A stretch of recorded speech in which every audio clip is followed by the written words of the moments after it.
Universitas Negeri Medan.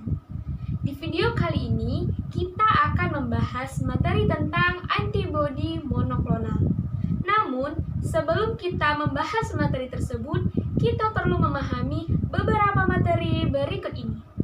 Materi-materi yang akan dibahas pada video kali ini diantaranya adalah yang pertama ada pengertian bioteknologi, yang kedua ada jenis-jenis bioteknologi, yang ketiga ada pemanfaatan bioteknologi di bidang kesehatan, yang keempat ada pengertian antibodi dan struktur antibodi, yang kelima ada klasifikasi antibodi, yang keenam ada produksi antibodi, yang ketujuh ada pemanfaatan antibodi monoklonal di bidang kesehatan, dan yang ke-8 adalah produksi antibodi monoklonal. Kita masuk pada materi yang pertama mengenai pengertian bioteknologi. Istilah bioteknologi untuk pertama kalinya dikemukakan oleh Karl Ehrlich, seorang insinyur dari Hongaria pada tahun 1917. Saat itu, ia menggunakan gula bit hasil dari fermentasi yang nantinya dijadikan sebagai pakan pada ternaknya. Pengertian bioteknologi sendiri merupakan teknologi yang berakar dari proses fermentasi di mana ia menggunakan berbagai mikroorganisme seperti bakteri, virus, kapang, dan ragi yang nantinya bertujuan untuk menciptakan suatu produk dan jasa yang sangat bermanfaat bagi manusia. Bioteknologi bukan merupakan disiplin ilmu, melainkan bidang kajian antardisiplin ilmu seperti mikrobiologi, biokimia, teknik kimia, dan lain sebagainya. Menurut OECD atau Organization for Economic Cooperation and Development pada tahun 1982 menyatakan bioteknologi merupakan aplikasi dari prinsip-prinsip ilmu rekayasa dalam penggunaan agen-agen biologis untuk menciptakan suatu produk dan jasa. Kita masuk ke materi yang kedua mengenai jenis-jenis bioteknologi. Jadi, jenis-jenis bioteknologi itu terdiri dari dua bagian. Yang pertama ada bioteknologi sederhana atau bioteknologi tradisional. Nah, bioteknologi tradisional ini merupakan proses untuk menciptakan suatu produk dengan bantuan berbagai alat-alat tradisional. Jadi, bioteknologi tradisional ini sudah ada sejak zaman dahulu. Nah, para pendahulu telah membuat berbagai produk bioteknologi, diantaranya adalah keju, kecap, yogurt, dan lain sebagainya. Hal yang sangat diciri pada bioteknologi tradisional ini diantaranya adalah proses fermentasi. Sedangkan yang kedua adalah bioteknologi modern. Bioteknologi ini merupakan proses untuk menciptakan suatu produk dan jasa dengan bantuan berbagai alat-alat yang modern. Hal yang sangat diciri pada bioteknologi modern ini adalah manipulasi gen. Nah, beberapa contoh pengaplikasian dari bioteknologi modern ini diantaranya adalah kultur jaringan, teknik rekayasa rekombinan, teknik hibridisasi, cloning, PCR atau polymerase chain reaction, dan yang terakhir adalah hibridoma.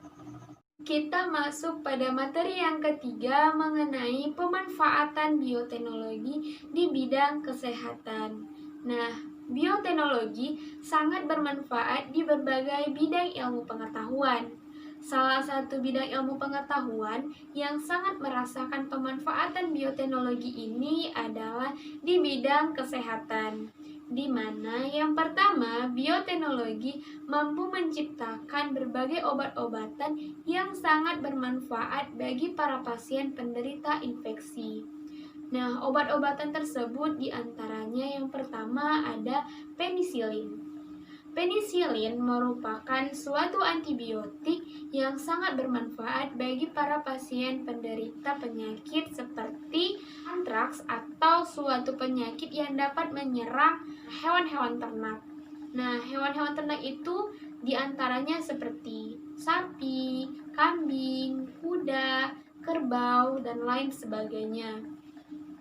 Bakteri yang menyerang pada penyakit antraks ini adalah Bacillus anthracis. Nah, yang kedua ada demam rematik. Nah, demam rematik ini merupakan suatu penyakit yang dapat menyerang tenggorokan akibat adanya bakteri.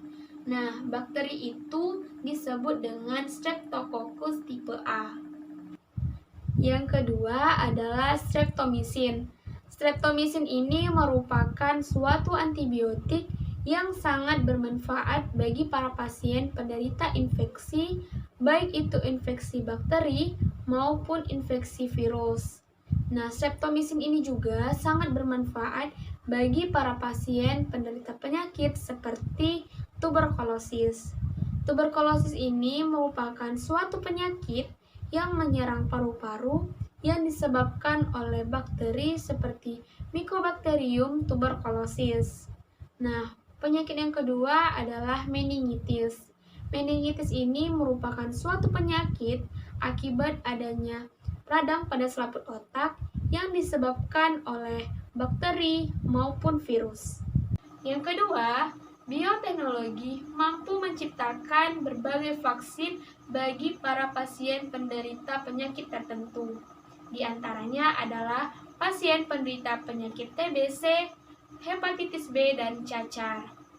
Vaksin ini juga sangat bermanfaat bagi hewan-hewan ternak, karena vaksin ini akan melindungi hewan ternak dari serangan penyakit.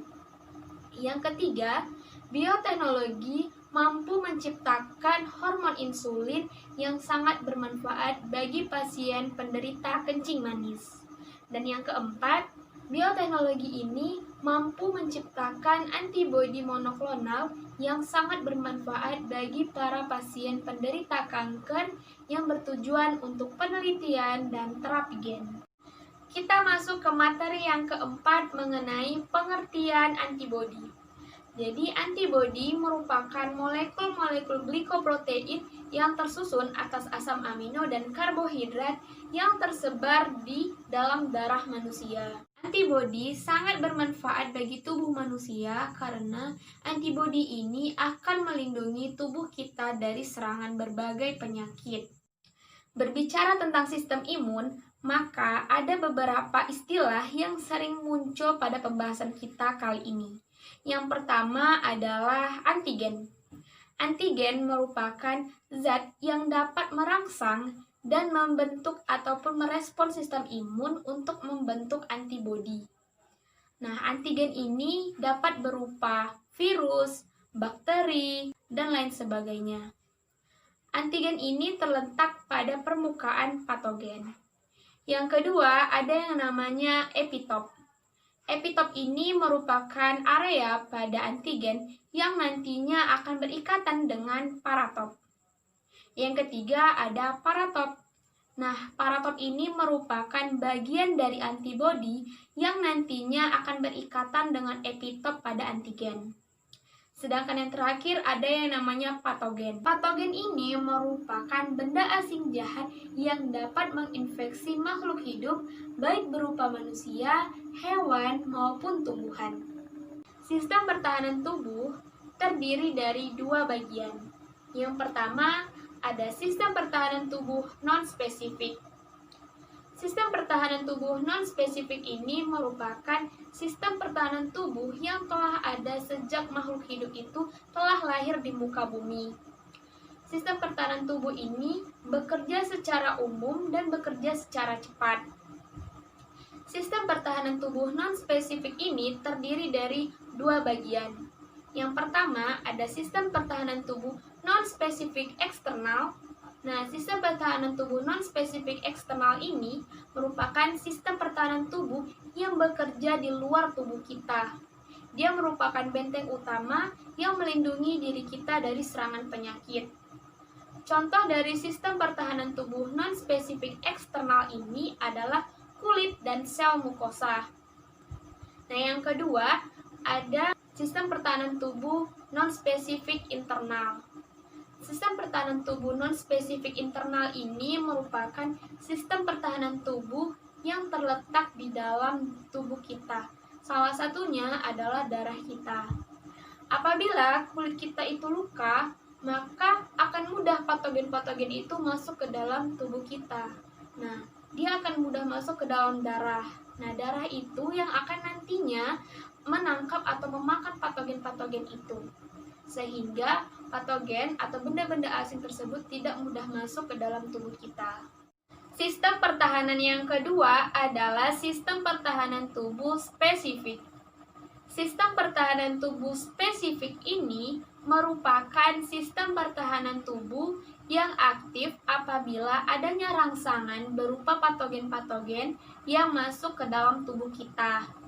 Nah, apabila patogen tersebut telah berhasil melewati sistem pertahanan tubuh non-spesifik, yang bekerja selanjutnya untuk membunuh patogen-patogen ini adalah sel limfosit B.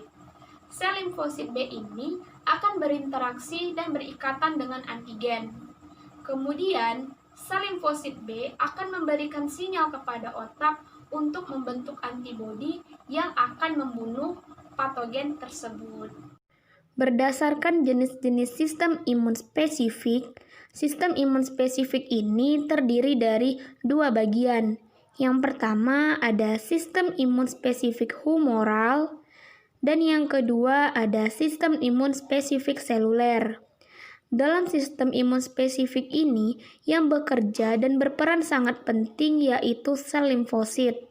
Nah, sel limfosit ini merupakan jenis-jenis dari sel darah putih. Ada beberapa jenis sel limfosit, di antaranya adalah sel limfosit B, yaitu pada gambar dia berwarna biru dan berwarna merah. Nah, sel limfosit B ini merupakan sel limfosit yang diproduksi di sumsum tulang belakang. Sedangkan sel limfosit yang kedua adalah sel limfosit T. Bisa dilihat pada gambar, yaitu pada warna hijau dan kuning. Nah, sel limfosit T ini diproduksi di kelenjar timus. Nah, setelah sel B dan sel T matang, maka sel tersebut akan menyebar ke seluruh tubuh kita. Kedua sel inilah yang nantinya akan bekerja sama untuk menghasilkan antibodi di dalam tubuh kita. Nah, ini merupakan gambar dari struktur antibodi. Jadi, struktur antibodi kita terdiri dari dua bagian. Yang pertama adalah bagian FAB atau fragment antigen binding. Nah, FAB ini merupakan area dari antibodi yang nantinya berfungsi untuk mengikat antigen yang ada di dalam tubuh. Sedangkan bagian yang kedua adalah FC, di mana FC ini merupakan fragmen sentral yang fungsinya untuk melakukan aktivitas biologis dan menempel pada permukaan sel. Jadi FC ini nanti adalah bertindak sebagai efektor terhadap sel tersebut. Masuk pada materi yang kelima mengenai klasifikasi antibodi. Jadi klasifikasi antibodi ini terdiri dari dua bagian. Yang pertama ada antibodi berdasarkan kelasnya. Contohnya bisa dilihat pada gambar berikut ini. Berdasarkan kelasnya, antibodi atau biasa disebut dengan imunoglobulin terdiri dari 5 kelas. Di antaranya adalah yang pertama ada imunoglobulin G. Imunoglobulin G ini merupakan imunoglobulin utama yang terletak pada darah dan tersebar pada cairan tubuh.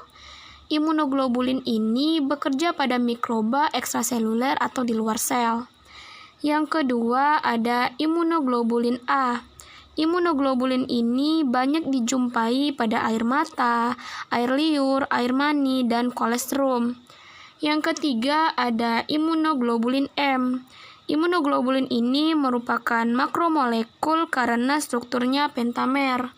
Yang keempat ada imunoglobulin D, di mana imunoglobulin D ini ditemukan pada permukaan sel limfosit dan terdapat 1% pada sel kanker. Dan yang terakhir ada imunoglobulin E. Imunoglobulin ini bersifat hipersensitivitas karena ia berperan sebagai respon alergi. Yang kedua adalah antibodi berdasarkan spesifitasnya. Di dalam satu antigen memiliki beberapa macam epitop. Antibodi memiliki kemampuan khusus dalam mengenali epitop tersebut, sehingga kemampuan antibodi dalam mengenali epitop tersebut menggolongkan antibodi menjadi dua bagian. Yang pertama ada antibodi monoklonal. Bisa dilihat pada gambar di samping menunjukkan bahwasannya antibodi monoklonal mampu mengikat satu jenis epitop, sehingga proses kerjanya lebih spesifik. Antibodi monoklonal ini juga sering dipakai oleh para ahli untuk penelitian dan terapi gen. Sedangkan yang kedua adalah antibodi poliklonal. Antibodi poliklonal ini bisa dilihat pada gambar di samping, merupakan antibodi yang dapat mengikat beberapa macam epitop sekaligus. Sehingga cara kerja pada antibodi ini tidak spesifik. Kita masuk pada materi yang keenam mengenai produksi antibodi. Nah, pada penjelasan kali ini kita akan memahami bagaimana proses untuk memproduksi antibodi. Yang pertama ada antibodi monoklonal dan yang kedua ada antibodi poliklonal. Hal ini akan dijelaskan pada penjelasan berikut ini. Kali ini kita akan membahas tentang produksi antibodi monoklonal, di mana ini merupakan gambar dari antibodi monoklonal yang mampu bekerja dan memiliki spesifitas yang tinggi dalam mengikat satu jenis epitop.